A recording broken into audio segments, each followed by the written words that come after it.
Hello everybody, this is Dr. Cole. It's Sunday evening, June 16th, and this will be the message for week 6 of Political Science 1013 for the summer 2024 term. Okay everybody, our exam is coming up Tuesday the 18th. You all will be seeing this on Monday the 17th. Everyone, once the exam is over, begin looking at the Unit 7 Supreme Court material. Once we take Exam 3, we'll have about 10 days until the final exam. So, my last two messages of the term, I'll probably get them out over the space of a week. I'll get one out along about Wednesday after the Exam 3, and then another one that weekend. We need to get messages out about Unit 7 and Unit 8 on the Supreme Court and Congress, which will be the final exam material. So be watching for that, and once you have finished the exam, you may begin looking at the Supreme Court material, Unit 7. And along about Wednesday, I will be getting the material out, announcements out for the final exam, the reading assignments that you will have for the final. But that's getting ahead of ourselves. So we must see about Exam 3 on Tuesday the 18th first. Now, we had talked about the presidency unit. You have a very short Unit 6 on the federal bureaucracy, and let me say just a few words about what we try to do in that very short unit. Of course, the bureaucracy makes up most of the government in terms of employees. We treat it very briefly. Formally, the bureaucracy, most of it is part of the executive branch, but it is often referred to as the fourth branch of government. Now, in this unit, what we try to do is, first of all, describe the bureaucracy and the important units within the bureaucracy. There are 15 cabinet-level departments and many, many other entities, bureaucratic entities of different kinds, that are not part of any cabinet-level department. They can be government corporations, independent agencies, or independent regulatory commissions, and we try to distinguish between those three.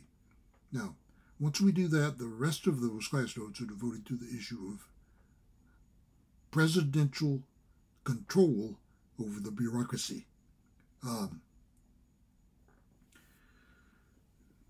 Bureaucracies, bureaucratic agencies, and bureaucrats often become a kind of a law unto themselves. It turns out to be very difficult for presidents to exercise authority over them. And that's been especially true in recent times for Republican presidents, because Democrats have won for themselves the reputation of being the party of the bureaucracy, or the party that favors the expansion of bureaucratic programs. Republican presidents, of course, will have a different view, and if there are veterans of Democratic administrations appointed and seated in the bureaucracy, down through the layers of the bureaucracy, Republican presidents very often may find it difficult to get those bureaucrats to respect their priorities. And it's been an ongoing issue for Republican presidents. Now, most federal employees are under civil service, and they are protected. Okay? That may not apply to the people at the very top of the bureaucracy, but very often department heads, agency heads will be incentivized to defy the president because they may feel closer and more loyal to their agencies and the people they serve than to the president. They may, in many cases, rarely hear from the president or deal with the president directly once they are appointed. That's going over in some detail in what is nevertheless a short unit on the federal bureaucracy, Unit 6. And Unit 5 on the presidency and Unit 6 on the bureaucracy will be our material for the third exam on Tuesday, along with 4 outside readings you've been asked to look at. And if you've had trouble accessing any of these, please contact me as soon as possible. We're getting very close to the exam. I did have one student who was having difficulty accessing an article from the New York Times. So let's look very briefly at what we have for Exam 3.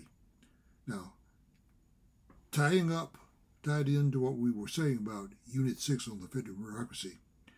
You have an article going back to late last year, or the fall of last year, from the Wall Street Journal about Trump's plans to rein in the bureaucracy and why that might succeed. Now, the plans consist, by and large, of reclassifying about 60,000 bureaucrats so that they could be fired more easily, presumably by Trump if he gets back into office. And so presumably Trump would replace these people with appointees who are closer to and more loyal to his own views. Okay? Now, that's a Wall Street Journal article. Remember, you can access that through the McKee Library website. All right, we have an article about not just the bureaucracy in general, but in particular the Federal Reserve. And this also comes from the Wall Street Journal. You can access that through the McKee Library website. Now, I sent you a link that was not formally assigned for the exam about the Federal Reserve from the Motley Fool website, which is a financial advice website, fool.com, to familiarize yourself with what the Federal Reserve does if you're not familiar. It's basically the national bank of the United States, and it supervises the money supply and it influences interest rates. Now, suppose you were the president and we were a few months away from an election and interest rates were high, as they are somewhat high now, higher than they used to be anyway. Well, that means a couple looking to borrow money to buy a home would find their mortgage payments would be more expensive than if interest rates were lower. And as we said in Unit 5, the president wears many hats, one of which is that of chief economist. So people will hold him or her responsible for that, high interest rates, if it's driving up their costs. Okay? And people may evaluate a presidential administration on how it does in an area like that. So, what might a president want to do if interest rates he thought he or she were too high going into an election? Keep in mind, as you look at that article, in the post-World War II period, we've tried to establish and protect very carefully the independence of the Federal Reserve so that its decisions would not be influenced by political considerations. So, see what Trump and his people think of that as you read that article. Now, we have an article about Biden and his use of presidential power in the run-up to the election. What uses of presidential power might be advantageous to a president as an election approaches, and what, in fact, has Biden tried to do? Okay. Then, finally, we have an article about the upcoming debate. Actually, there will be two of them on June 27th and September 10th. And as we mentioned to you, next week we will be getting out a formal extra credit assignment for you on that June 27th debate. You may want to wait until you turn in your term paper if you're doing one and take the final exam. Now the exam will be on the 28th, so you would then want to go back and look at a YouTube clip version of the debate. But apparently Trump and Biden and their campaigns assessed the situation differently. They each believe it will be to their advantage to go ahead and debate early on June 27th. Of course, it can't be to the advantage of both of them, it would seem. It's far earlier than we have usually had presidential debates. Generally, they don't take place till September and October.